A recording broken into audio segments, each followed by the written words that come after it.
Of course, you've got people of all attachment styles who like to play games when it comes to relationships. You've heard the saying, all is fair in love and war. Some people play games for sport. So, that aside, we're talking disorganized attachment style, aka FA, fearful avoidant attachment style. And we're talking about their propensity to play games, to be game players. Have you ever seen the most intricate spider web? All the lines and the crisscrosses and just they're kind of amazing. But that's kind of how the mind of FA looks like. It looks like that. It's quite intricate, multi-layered, diagonals, crisscrosses, straight up and down, sideways. They are trying to navigate through all of that intricacy when it comes to relationships. They kind of don't get it in a way, and they may have periods where everything is smooth and wonderful, and then everything gets back multi-layered and intricate like a spider web. So let's just say they're not playing games for game's sake. They're playing games to grapple with trying to stabilize the relationship and the seesaw of the way that their minds have been templated with the avoidant side and the anxious side. So if they are playing games, it's in an attempt to find stability. It's in an attempt to not get hurt when they sense that they may be about to. It's a way for them to mirror back to you what they're feeling from you, even though it may be inaccurate. So game playing for sport, we'll leave that to the red pill community.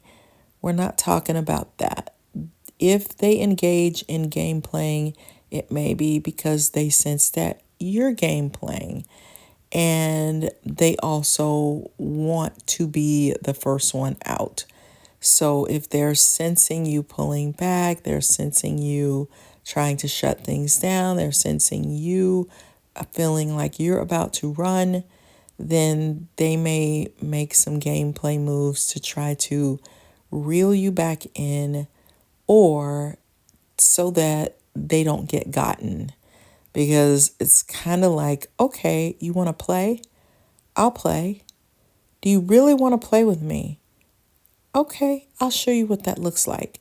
So it's not that it's not laced with competitiveness, like in a race or something, but it's not with the intention. The core intention is stability. The core intention is to not get hurt. The core intention is to try to get you to do what it is that they need you to do. The core intention is to strengthen themselves so that they can walk out of the relationship with the least bit of scratches and scars. Now, let's make this a little clearer. So, fearful avoidant individuals often characterized by a blend of anxiety and avoidance in relationships tend to navigate emotional connections with a mix of apprehension and defensiveness. When it comes to game playing in relationships, they can be particularly sensitive and reactive due to their deep-seated fears of rejection and abandonment. Number 1, emotional sensitivity. Fearful avoidant players are often acutely aware of the emotional dynamics in their interactions. This heightened sensitivity means that they may quickly sense when someone is being manipulative or not straightforward. They can pick up on subtle cues such as inconsistent communication or evasive behavior that might indicate someone is playing games.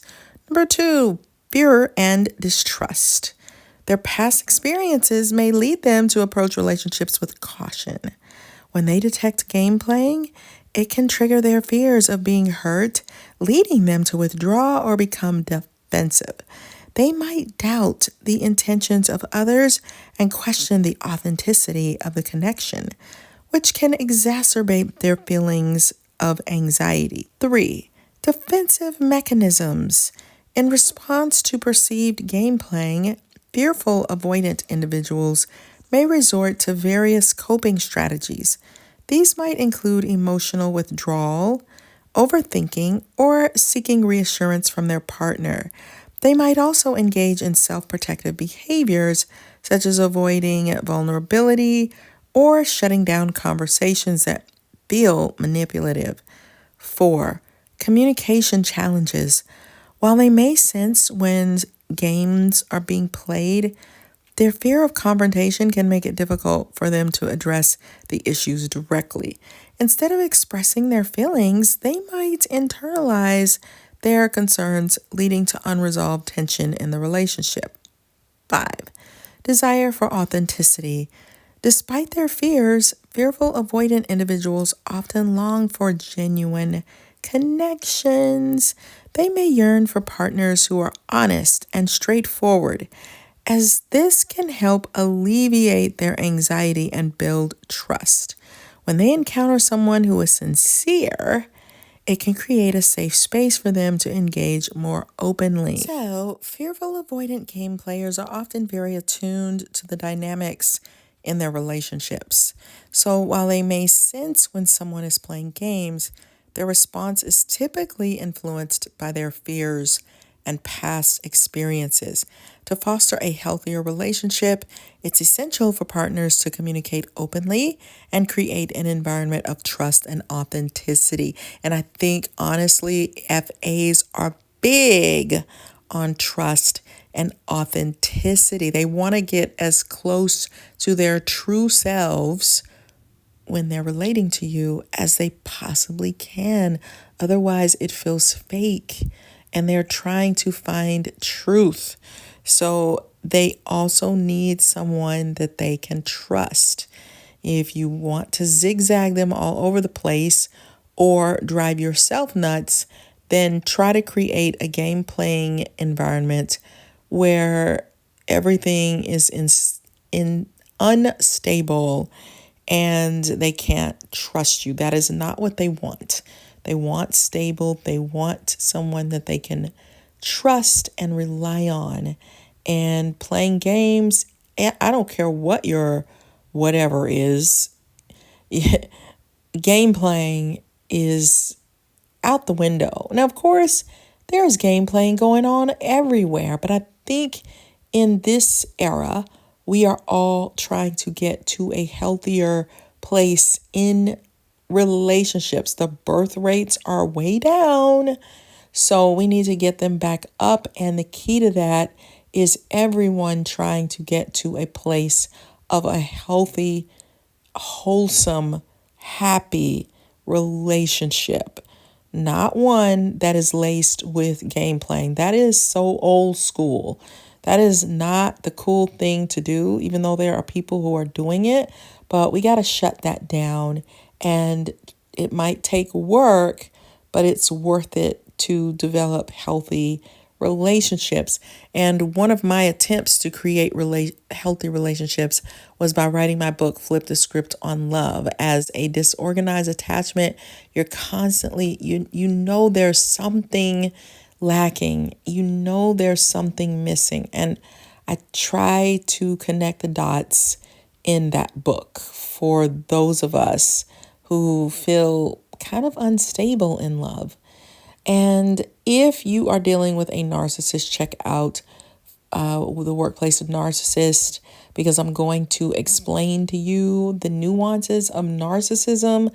Because I think sometimes when somebody breaks up with disorganized attachment style, they say they were a narcissist.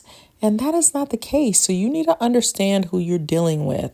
And then if you love MYERS-BRIGGS, I wrote a book with a chapter on all 16 MBTI types. So descriptions links in the description box by Tamara Hunter Zyon on Amazon. And be sure to subscribe if you haven't done so that we can learn this thing together. And like the video if you want to see more like it. And I'll see you guys on the next video. Bye, my lovely people.